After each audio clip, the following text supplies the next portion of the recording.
एक और बड़ी खबर आपको बताएंगे। जम्मू कश्मीर हाई कोर्ट की तरफ से क्या कुछ अहकाम जारी किए गए हैं माहौलियात के तहफ्फुज को यकीनी बनाने के लिए, क्योंकि पॉलीथीन का जो इस्तेमाल मुख्तलिफ रियासतों के अंदर होता है, पाबंदी के बावजूद भी सयाहती मकामात पर जब इसके असरात सामने आते हैं तो वो मनफी में आते हैं, और इसे लेकर हाई कोर्ट की तरफ से भी फटकार जरूर सयाहती इलाकों में पॉलीथीन इस्तेमाल करने का जो मामला है, इस सिलसिले में कोर्ट की जानिब से हिदायत पर नहीं अमल दरामद नहीं हो सका। उस सिलसिले में अब हाई कोर्ट ने नए अहकाम जो है जारी किए गए हैं। अफसरान को अदालत में पेश होने की हिदायत भी जारी की गई। सीनियर पुलिस अफसरान के साथ साथ सिविल अफसरान को भी जाती तौर पर अदालत में पेश होने के अहकाम जारी किए गए। जिस तरह सयाहती मकाम की बात करेंगे, वहां पर पॉलीथीन और दीगर को गंदगी या कूड़ा करकट जमा करने के हवाले से जो पहले ही अदालत ने अहकाम जारी किए, साफ सफाई के हवाले से जोर दिया है। उस सिलसिले में जब उन अहकाम पर अमल दरामद नहीं हुआ तो अदालत ने एक और अहकाम जो है वो जारी किएंगे। जो पुलिस अफसरान ने जिन्हें जिम्मेदारी दी गई या सिविल अफसरान ने जिन्हें जिम्मेदारी दी गई साफ सफाई के हवाले से, अब उन्हें जाती तौर पर जब अमल दरामद नहीं हुआ, इन गाइडलाइंस पर अमल नहीं हुआ,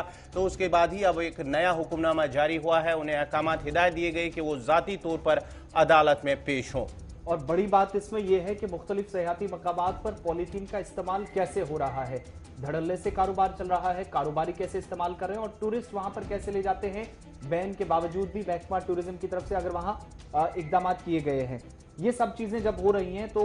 23 अक्टूबर को और 10 नवंबर को अदालत की तरफ से कुछ हिदायत जारी की गई थी मुतलका हुकाम को और पुलिस इंतजामिया को भी कि वो इस पर सख्ती से बैन करे उन इलाकों के अंदर जहां पर सयाह पहुंचते हैं, यहां तक कि उन्हें अगर इसके लिए पेनल्टीज भी कर लेने पड़े, जुर्माना भी आयद करना पड़े, वो भी किया जाए। लेकिन कोर्ट की हिदायत के बावजूद भी इन पर अमल दरामद नहीं हुआ। 23 अक्टूबर के बाद 10 नवंबर को भी दोबारा हिदायत दी गई,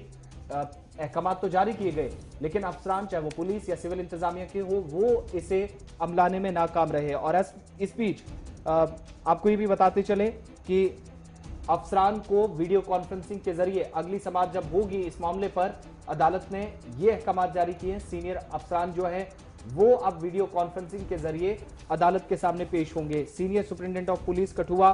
क्योंकि कठुआ के अंदर भी इसका मामला था और उसके बाद पॉलीथीन को लेकर जब बात सामने आई थी तो पुलिस इंतजाम को हिदायत दी गई थी। Secretaries housing and urban development, tourism के, एनवायरनमेंट एंड फॉरेस्ट के, फ्लोरिकल्चर डिपार्टमेंट के, इसके अलावा चीफ एग्जीक्यूटिव ऑफिसर जो है पहलगाम, गुलमर्ग, सोनमर्ग और पत्नी टॉप डेवलपमेंट अथॉरिटीज, इन सभी को यह हिदायत दी गई है कि वो अगली हियरिंग पर नेक्स्ट जो अदालती सुनवाई होगी उसमें वीडियो कॉन्फ्रेंसिंग के जरिए ये रहेंगे, क्योंकि अमल दरामद अदालत की तरफ से जो हिदायत दी गई थी उसमें अफसरान नाकाम रहे हैं, वो जमीनी सतह पर अमलाने में नाकाम साबित हुए हैं। दो नुमाइंदे हमारे साथ इस वक्त हैं, फिदा हुसैन हमारे साथ है, पहलगाम की भी तफसीलात लेंगे, और अहम मकाम जहां पर इन दिनों मौसम में जब तब्दीली आई है तो गुलमर्ग, जहां पर सतह समंदर से हजारों फीट की बुलंदी पर इस वक्त एक बड़ी तादाद गैर रियासती और गैर मुल्की सयाहों की पहुंच रही है, वहां क्या कुछ होता है इस पर बात करना बेहद जरूरी है, क्योंकि मसला सबके लिए और माहौलियात को तहफ्फुज फराहम करना न सिर्फ इन अथॉरिटीज की बल्कि लोगों की भी एक बड़ी जिम्मेदारी है।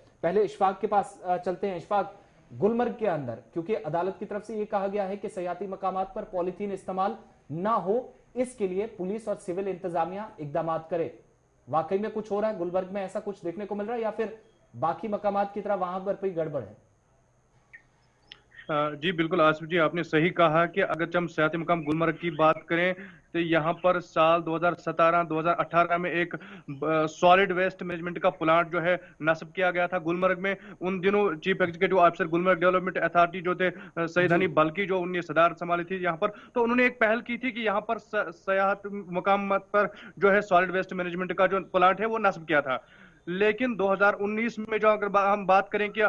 शायद हमारे नाज़रीन को याद होगा कि 2019 में हमने अब एक खबर चलाई थी कि सॉलिड वेस्ट मैनेजमेंट जो गुलमर्ग में नस्ब किया गया था वो बेकार पड़ा था, वहां पर जो एम्प्लॉइज थे वो नहीं आ रहे थे। तो कहीं ना कहीं महकमा जो है गुलमर्ग डेवलपमेंट अथॉरिटी जो है वो मुतहरिक हुई और उन्होंने बाद में जो है इसे दोबारा जो है फंक्शनल बनाया। और आज कल की दिन अगर हम बात करें तो कल एक दिन जो वहां पर जो म्युनिसिपलिटी हुकाम है वो कहीं ना कहीं एक दिन उसको चला रहे हैं और दूसरे दिन वो फिर भी बंद होता है। और वही अगर हम टंगमर्ग की बात करें, क्योंकि म्युनिसिपल कमेटी टंगमर्ग गुलमर्ग जो है वो एक ही इदारा है और टंगमर्ग के मेन मार्केट में सारा कूड़ा करकट जो है जमा किया जाता है और कहीं ना कहीं हम ये म्युनिसिपल कमेटी भी इसकी जिम्मेदार है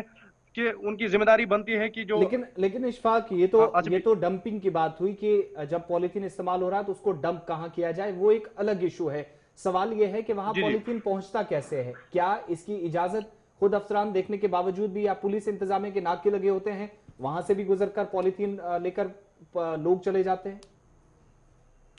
जी बिल्कुल सही है, क्योंकि अगर 2018 में एक कमेटी भी तश्कील दी गई थी यहाँ पर, क्योंकि टंगमर्ग में जो चेक पोस्ट लगाया गया है, टोल प्लाजा जो टंगमर्ग में है, वहां पर जो बाज़ाब्ता उसकी मॉनिटरिंग की जाएगी कि जो लेज कुरकुरे जो जंक फूड्स वहां गुलमर्ग की तरफ जा रहे हैं, जो पॉलीथीन में बंद होते हैं, उनको वहां पर ही रोक दिया जाना चाहिए था। लेकिन कहीं ना कहीं महकमा भी इसकी जिम्मेदारी उन पर भी आयद होती है और खुलेआम गुलमर्ग टंगमर्ग में जो है पॉलीथीन का इस्तेमाल किया जा रहा है। सिर्फ अगर एक दिन के लिए जब यह दिन मनाया जाता है, माहौलियाती दिन मनाया जाता है, तो उस दिन सिर्फ चेकिंग के तौर पर मार्केट की चेकिंग की जाती है, कुछ जुर्माना वसूल किया जाता है। लेकिन ग्राउंड लेवल पर अगर हम ये कहेंगे कि कहीं ना कहीं महकमा की जिम्मेदारी जो थी वो ग्राउंड लेवल पर नहीं निभाई जा रही है। और गुलमर्ग में मैंने पहले भी कहा था कि क्योंकि जो इस वक्त एसीडी डीसी जो श्रीनगर है सईद हनीफ, बल्कि उसने कहीं ना कहीं पहल की थी कि गुलमर्ग में जो है पॉलिथीन को पूरी तरह से बैन किया जाए, रखने में आपके मुताबिक के नाकाम रहे। बहुत शुक्रिया इशफाक हमारे साथ रहने के लिए। फिदा हुसैन के पास चलते हैं, क्योंकि जो पहलगाम पीपल्स वेलफेयर ऑर्गेनाइजेशन है, इसकी तरफ से एक अर्जी कोर्ट में दायर की गई थी। फिदा, क्या कुछ तफसीलात हैं? अर्जी तो दायर की गई थी, लेकिन जो हिदायत 23 अक्टूबर से 10 नवंबर तक दी गई थी, उन पर अमलावरी नहीं हो सकी है। कहां पर गलतियां हो रही है, कहां पर खामी, जिसकी वजह से मकामात ये बहुत दूर है, खूबसूरत मकामात, सयाह वहां पहुंचते हैं, लेकिन अथॉरिटीज को पता होने के बावजूद भी वहां पॉलीथीन पहुंच जाता है। सबसे पहले आसिफ मैं आपको ये बता दूं कि अगरचे वहां पे एक बॉर्डर भी लगा है और बॉर्डर में जो कारोबार करने वाले लोग हैं वो कैसे सेंध लगाते हैं, यानी कि सेंध लगाई जाती है और जो पॉलीथीन है वो पहलगाम पहुंचता है। हालांकि वहां पे म्युनिसिपैलिटी के लोग भी होते हैं, वहां पर पहलगाम डेवलपमेंट अथॉरिटी के भी मुलाजमीन होते हैं, लेकिन उसके बावजूद भी क्या वो गफलत की नींद में है, क्या वो गफलत की नींद में सोए रहता है कि जब वहां से कोई किसी गाड़ी में पॉलीथीन लिया जाता है और उसको पहलगाम छोड़ा जाता है। हालांकि बहुत बार कोशिश की गई वहां की इंतजामिया की तरफ से, अगर वहां पे बेदारी मुहिम भी चलाई गई, तो मुझे लगता है कि वो जो बेदारी मुहिम थी वो सिर्फ कागजों तक ही महदूद रही। स्पीकर भी लगाए गए गाड़ियों में कि आप पॉलीथीन को बंद कीजिए, अगर पॉलीथीन मिला तो आपके खिलाफ कार्रवाई की जाएगी, आपको भारी जुर्माना दिया जाएगा। लेकिन जिस तरह से अब ये वेलफेयर कमेटी सामने आ गई, लेकिन वहां के लोगों को भी कहीं ना कहीं पे ताउन देने की जरूरत है मुलाजिमीन के साथ। फिदा, आपसे जानेंगे जो सियाती मकाम पहलगाम की बात करेंगे, वहां पर क्या पॉलीथीन या जो दीगर जो चीजें हैं पॉलीथीन के रिलेटेड, क्या इस पर रोकने के लिए, क्योंकि अहकाम तो पहले ही जारी किएंगे, इस रोकने को ग्राउंड लेवल पर इसे रोकने के लिए कोई सिस्टम है, या कि फिर सिर्फ माहौलियाती दिन, जिस तरह से इशफाक ने कहा कि जब माहौलियात का आलमी दिन मनाया जाता है उस पर जो है तकरीब मुनक्किद की जाती हैं या कार्रवाई की जाती हैं, उसके बगैर जो, क्योंकि काफी अहम जो है सियाती एतबार से अगर हम पहलगाम की बात करेंगे तो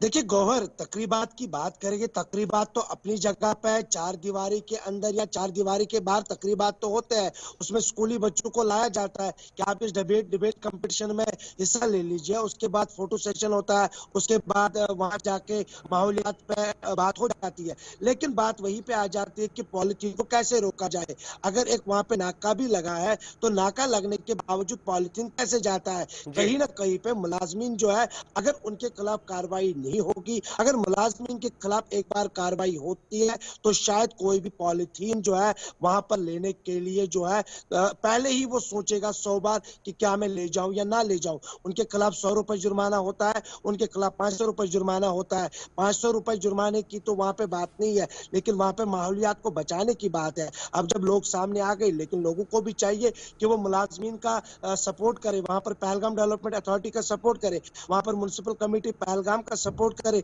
ये ना कि अगर किसी दुकानदार के पास मुलाजमीन जाते हैं तो वहां के लोग ही उनको बचाने के लिए आते हैं कि अब आप आ गए हो, हमने हमारा कारोबार ही नहीं चलता है। बहुत बहुत शुक्रिया फिदा हुसैन आपका। ये थे फिदा हुसैन तफसीलात फराहम कर रहे थे। जो खबर है कि पॉलीथीन के हवाले से अदालत की जानिब से पहले ही अहकाम जारी किए गए कि सयाहती मकामात पर पॉलीथीन पर जो है रोक लगनी चाहिए और साथ ही साथ उस पर बैन लगनी चाहिए, लेकिन कहीं ना कहीं इंतजामिया के अफसरान या मुतल्लिका महकमा इस पर रोक लगाने के लिए नाकाम हो। इस सिलसिले में अब जो है अदालत की जानिब से नए हिदायत जारी किए, जो पुलिस अफसरान या सिविल इंतजामी के अफसरान हैं उन्हें पेश होने, जाती तौर पर अदालत में पेश होने के अहकामात जारी किए गए। लेकिन कहीं ना कहीं आसिफ, अगर हम बात करेंगे तो जो पॉलिथीन के हवाले से बात की जा रही है कि उन्हें आगे जाने की इजाज़त, चेकिंग होती नहीं है, एक ही दिन चेकिंग होती है, जो साल भर जो है इस हवाले से कोई चेकिंग नहीं होती है, जिसकी वजह से जो इन सयाहती मकामात पर जो है पॉलिथीन पहुंचकर माहौलियात को कहीं ना कहीं आलूदा करने की कोशिशें भी की जा रही है। बिल्कुल।